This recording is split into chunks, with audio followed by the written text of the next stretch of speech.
nabi maxamed calayhi salaatu wasalaam markay mushkiladu ku badatay ee dhibtu haysatay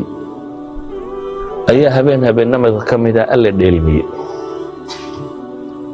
maka laga qaaday buraaq baa la yiraahdaa la saaray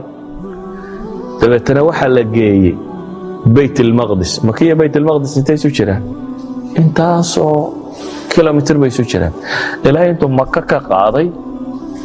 ayuu bayt al-maqdis geeyey bayt al-maqdis الصخرة ماشي الله يرضى انت دغ حاله geeyay hadana halka laga dhoofiyay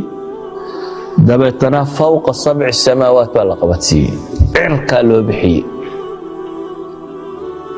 quraanka ilaahay wuxuu leeyahay subhana alladhi asra bi'abdihi laylan min al-masjid al-haram ila al-masjid al-aqsa alladhi barakna hawla linuriyahu min waxa xumakahufan Allah subhanahu wa ta'ala adoonkiisi maka ka keenay ee qabadsiiyay maxay بيت المقدس كدبنا waxa dhacay mi'raaj oo aan la dheelmiyo shajarat al-muntaha markii la marayay buu jibriil yiraahdo anagu halkan ma dhaafi karno kadibna nabiga kor loo sii qaado ilaahay wuxuu leeyahay linuriya min ayatina min ayati illahi al-kubra ayaa la soo tusay ilaahay awoodiisa wax kamida iyo makhluuqaadkiisa la soo tusay isla habeenkii baa la soo celiyay oo la keenay bayt al-maqdis isla habeenkii baa la soo celiyay oo la keenay maxay maka waa distance inta leeg آلاف بل ملايين الكيلومترات ولا قنطال با صعد الدنيا waxa yaalo dhan technology dunida yaalo dhan ma socdo technology dunida yaalo dhan waxay xidigan yar ma gaadho samaa dunya ma gaadho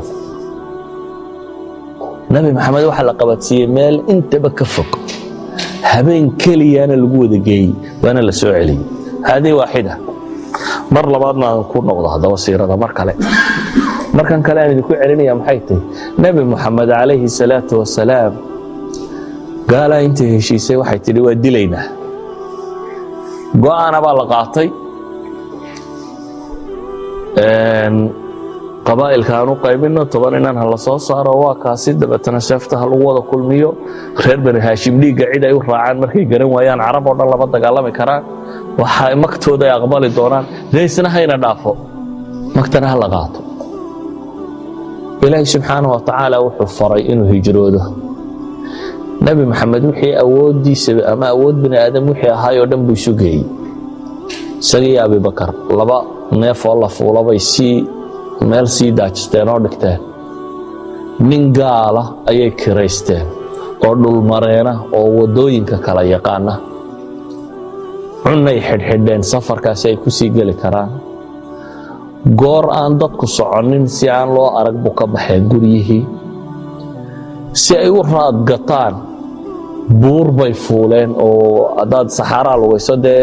raadkaaga markiiba waa la helayaa meeshaad ka baxday may u bixin ba xaqi saxare buuraleyda ay u baxeen koonfura iyadoo madiina ay waqooyi xigtay xaqi waqooyi may qabana koonfur bay qabteen si raatraac xaqqa markuu ka dooro aan hore loogu helinay iyana xaqan u socdaan si aan loo raadin karin calaykum assalaam rahma ayay buuraley galeen si ay u dhooban karaan buu 3 habeen oo isku xiga god ku jireen godkaas ay gaaladu intay soo dul taagtay ayaa abi bakar wuxuu yiri ilaahay rasuulkiisa ina arkay ma dhannuka bithnayni allahu thalithuhuma abnahu wa maxad malanaysa laba alla ku sadxiy la tahzan hamrugan ilaahay bayna la jiray laba alla uu macooday meel ma gul daraystaane hamrugoni dadkii bay ka baxeen dhexda markay marayeen ayaa warka carabi markii ay weyday ay waxay ballan qaaday ninkii xayan aw mayita madaxa nabi maxamed iyo abi bakar cidii keenta boqol halaado gaal casaasayn madax kasta laga siinayo arabtii dagaalyahanada ahayd ee kaymahoodii aymahooda iska joogtaa warkii soo gaadhay waa ka tilmaamaya saxaabigii la oran jiray hadu saxaaba kamida al-ashja'i ninkii ahaa suraqah ibn malik al-ashja'i وحلي أنا قلنا نادي غير كي هالكي اللي مشري شريان قف فردية أيام بدي سوق على يقول لهم كسوح وده هالكا لما نمسي سعودي وأنا مالين أيوه ما أراه إلا محمدية أن صاحب كينيين ويانا عتكروا مالين مايا